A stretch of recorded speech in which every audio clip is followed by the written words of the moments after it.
Already నడుస్తున్నాయి, మీటింగ్లు అయినాయి బట్టి విక్రమార్క గారితో. ఏంటి, ఏం కంక్లూజన్ చేసిర్రు?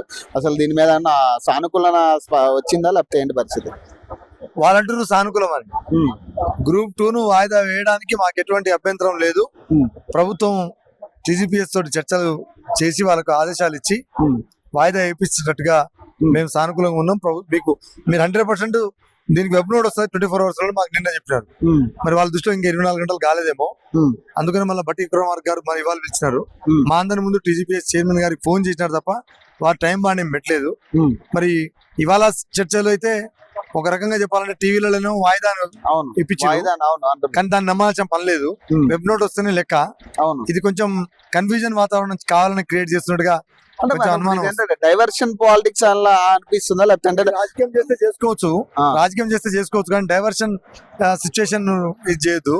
ఇది ఏమంటే మీరు ప్రధానంగా డిమాండ్ చేసేదేమో 1:100 మన పోస్టులు పెంచాలని చెప్పి ఇవి కదా మీరు ప్రధాన డిమాండ్లు ఇవి. మరి ఇవి పక్కన పెట్టినట్టు కనపడుతుంది కదా, ఓన్లీ డేట్స్ అనేది. నేనేమంటున్నా, వాళ్ళు గ్రూప్ 2 కు సంబంధించి వాయిదా వేస్తే అన్రెస్ట్ లో ఉన్నటువంటి విద్యార్థి లోకం కనీసం ఇప్పుడు రెగ్యులర్ గా ఎగ్జామ్స్ ఉన్నాయి, అక్కడ కాన్సన్ట్రేట్ చేయడానికన్నా కనీసం వాయిదా వేస్తే లాభం దొరుకుతుందనే ఒక భావన విద్యార్థులు ఉంది. ఆ వాయిదా వేసుడు కూడా పోస్టులు పెంచి వాయిదా వేయాలని చెప్పేసి ప్రధానంగా మనం ప్రభుత్వం ముందు పెట్టిన డిమాండ్.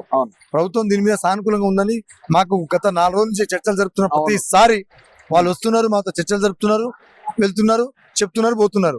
ఈ రోజు కూడా బట్టి గారితో కూర్చున్న సందర్భంగా బట్టి గారు కూడా అదే మాట చెప్పినారు, టీజీపీఎస్ చైర్మన్ గారు కూడా చెప్పినారు. కానీ 1:100 సంబంధించి మరి వాళ్ళకు ఉండబడిన ఇబ్బంది ఏందో నాకు ఇప్పటికీ అర్థం కావట్లేదు. ప్రభుత్వం ముందున్న ఇబ్బంది ఏందో అర్థం కావట్లేదు. వాళ్ళు చెప్పిన మాటే.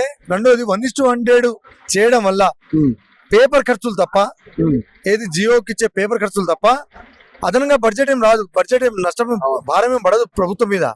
పోస్ట్ పెరగట్లే కదా. 1:100 ఇంటర్ మెయిన్స్ కు పిలుస్తున్నావు అంటే ఇంకా మెయిన్స్ రాయాలి వాళ్ళు. నువ్వు ఇంటర్వ్యూ కూడా కాదు, నువ్వు ఎగ్జామ్ పిలుస్తానికే 1:100 నీకు ఇబ్బంది అవుతుందంటే అసలు దేనికి? నీ ప్రాబ్లం ఏంది అసలు? పక్కన ఆంధ్ర రాష్ట్రం ఇచ్చింది కదా, రాజశేఖర రెడ్డి గవర్నమెంట్ లో 1:100 చేసినాడు కదా, ఇక్కడ జరిగింది కదా ఉమ్మడిగా ఉన్నప్పుడు.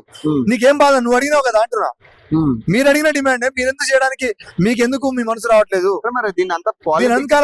దీని వెనకాల అందరు అనుకుంటుంది ఏంది? ఇది నేను చెప్తున్న మాట కాదు, చాలా మంది ఆస్పిరెంట్స్ మాట్లాడుతుంది ఏంది. గ్రూప్ 1 రాసినటువంటి ప్రతి ఒక్క పిల్లవాడు ఒక వస్తున్న అనుమానం ఏంటంటే ఈ పోస్టులకు ఏమన్నా దాంట్లో నుంచి కొంత గొప్ప డైవర్ట్ చేసి ఏమన్నా లోపల ఏమన్నా అనుయాయులకు ఏమైనా అమ్ముకుంటారా ఏందని ఒక పెద్ద అనుమానం స్టార్ట్ అయింది. 1:, మేము టీజీపీఎస్ ముట్టడి స్టార్ట్ చేసినాం, తెల్లారి హడావుడిగా 1:57 ఇచ్చినారు. అవసరం లేదు కదా. ఒక రోజు గ్యాప్ ఇచ్చి అంత ఉద్యమం నడిచింది, టీజీపీఎస్ ముట్టడి, పోలీసులు అరెస్ట్ చేసిన ఇంతమంది 1000 మంది వచ్చినారు. మరి వాళ్ళ ప్రాబ్లం ఏందో అడుగుదామని చెప్పేసి కనీసం సంప్రదింపులు చేయాలి కదా. మరి ఇప్పుడు కూడా అంతే కదా. ఇప్పుడు దగ్గర 4 రోజుల పైనుంచి కొట్లాడుతున్నా జస్ట్ ఒక పోస్ట్ పోన్ అనే ఒక మాట అంతే తప్పితే దానికి సంబంధించి ఎటువంటి క్లారిటీ రాలేదు కదా. పోస్ట్ పోన్ అనే మాట మాకు చెప్తున్నారు తప్ప వెబ్ నోట్ ఇవ్వట్లేదు. అఫీషియల్ గా లేదు, అఫీషియల్ గా వెబ్ నోట్ ఇవ్వట్లేదు. వెబ్ నోట్ ఇస్తేనే లెక్క. వెబ్ నోట్ ఇవ్వకుండా ఏం చేసినా ప్రయోజనం లేదు. అంటే ఇప్పుడు ఇక్కడ సమస్య ఏంది? నేనేమంటున్నా అంటే వీళ్ళు ఏమనుకుంటున్నారు, చాలా తెలివిగా ప్లాన్ చేస్తున్నామని అనుకుంటుండొచ్చు. ఎవరైనా చెప్తే రాంగ్ రూట్ లా సీఎం గారికి మిస్గైడ్ చేస్తే చేస్తుండొచ్చు, కానీ ఇది చాలా తెలివిగల పని కాదు. ఇది ఒకటొకటి మూట అవుతుంది, ఒకటొకటి పోగైతుంది.